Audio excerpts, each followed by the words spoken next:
face the challenge. And as the saying goes, don't add anything to a wise person's comments or comment. What you have said, what you have mentioned is a joint statement for Eritrea and Kenya and beyond. So thank you for that again.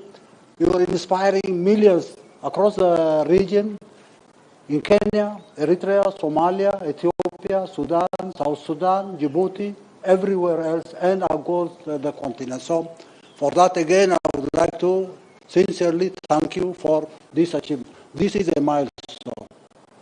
This is a serious time where we, as I indicated to you while we were joking, we need to work 48 hours a day if there are 48 hours per day. We'll have to recoup our lost opportunity and work better in a very refined manner so that we can move faster and achieve what we have lost the last 2 decades and maybe more. Once again, I think this joint statement you have made is to explain what we are about.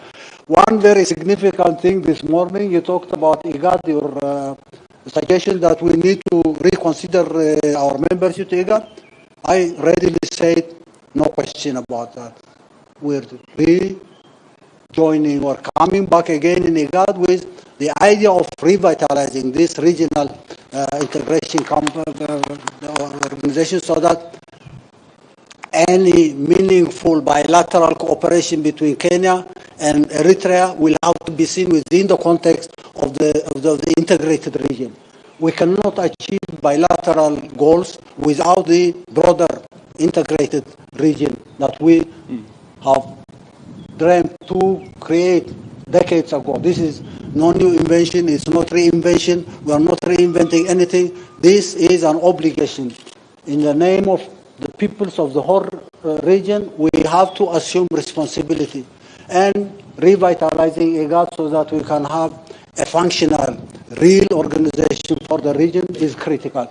Without that mechanism, ideals, goodwill will not be productive. We'll have to create an institution that is functional and result-oriented so that we can say we have changed the face of the region.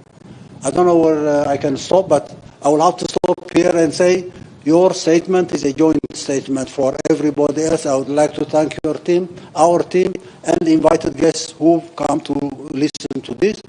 We would like to prove to you, to everybody else in the region, that this time is completely different. We're working together, we'll achieve our goals, we'll create the necessary mechanisms for implementing goals, we'll have to mobilize resources so that we can be enabled to do what we need to do as an obligation for the peoples of the whole region. Once again, Mr. President, keep it up.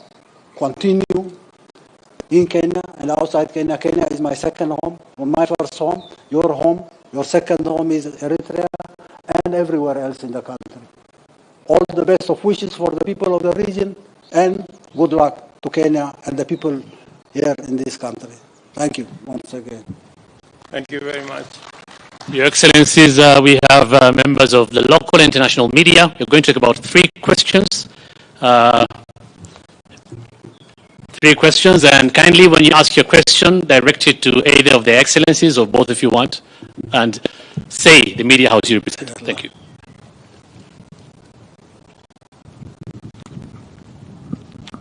Thank you, Excellencies. My name is Emmanuel Igunza from BBC Africa. My question is to both of you, Excellencies, regarding particularly Ethiopia. Both of the countries are heavily invested in the peace and security in Ethiopia and also in the region. And part of the agreement that the country had made was for the withdrawal of the Eritrean troops in Ethiopia, in Tigray region. Have you discussed this, and how do you think about this in terms of taking forward the peace process?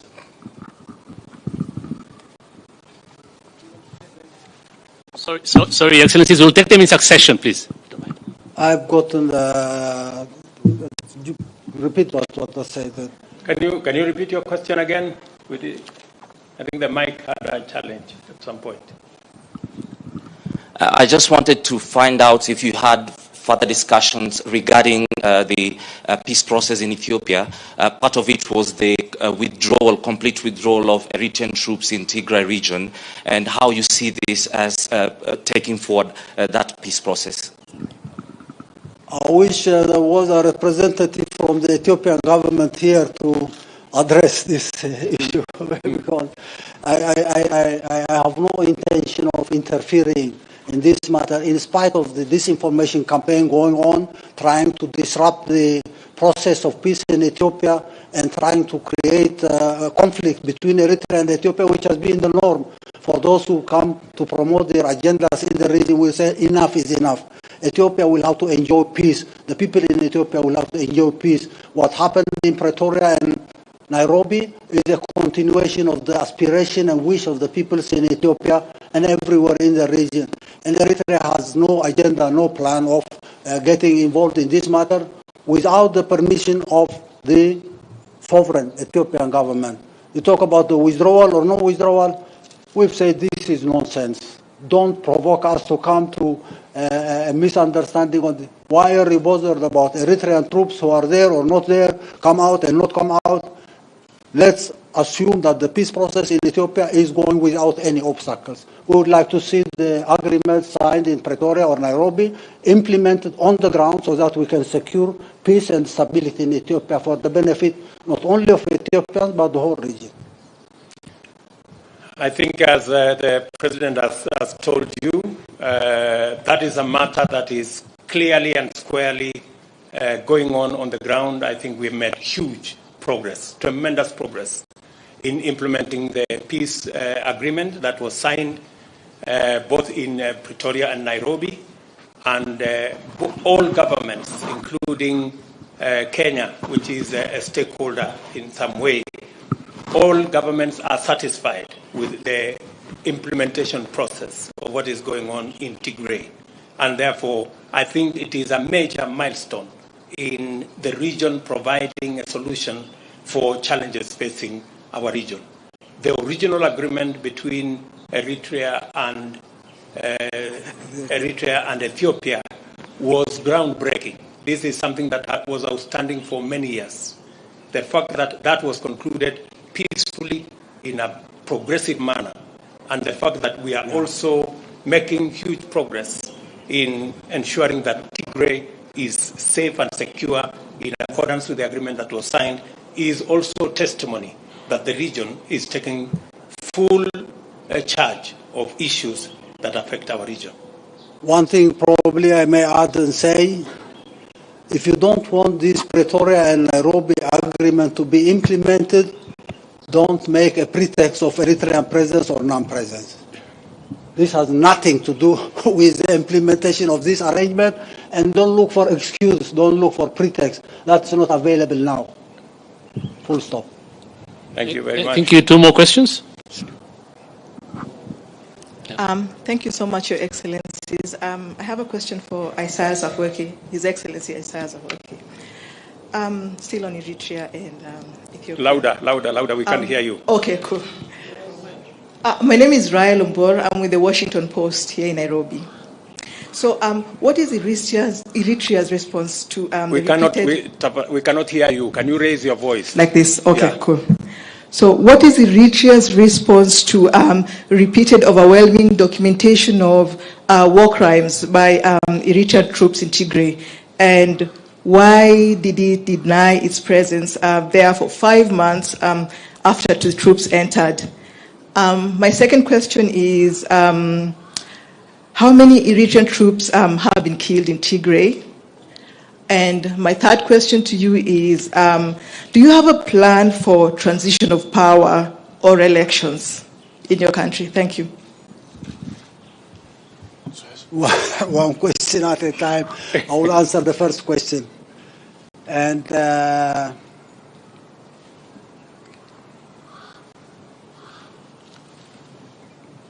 don't take Eritrea as a pretext for problems in Ethiopia or elsewhere in the whole region. First and foremost, I would like to repeat this again and again and say, why is it an excuse for anyone, Washington Post or anybody else, as far as Ethiopia is concerned, This agreement is signed. It will take time to be implemented on the ground, and it's up to the government of Ethiopia to decide on the mechanisms and processes of implementing this arrangement. Don't try to drag us into a situation. But again, this question will have to go to a factory. A factory I call fabricating lies and disinformation. And go ask that factory or the owner of that factory who is talking about human rights abuse, who is talking about so many things happening on the ground. It's a fantasy of those who want to derail any peace process achieving its goal. If you are interested, I say you're wasting your time. Everybody talking about human rights, violations here and there, rape, looting. This is a fantasy in the minds of those who are owning this factory I call a factory of fabricating misinformation. Okay. Got it. Hi, thank you. Kara Anna with the Associated Press. I would like to follow up on a couple of my colleagues' questions. How many Eritreans were killed in the conflict in Tigray? And also, what kind of succession plan do you have? Are you indeed president for life? And if so, what happens afterwards? Thank you. Same question. It's intoxicating you. These lies and fabrications are keeping your mindset in the wrong direction. I say correct that so that you can ask the right question at the right time. Thank you, Your Excellencies. I would now like to invite you for a tree-planting exercise. For the rest of the delegation, you'll be guided by the protocol for the luncheon, and the journalists will be guided where you'll take the pictures. Thank you. Thank you very much.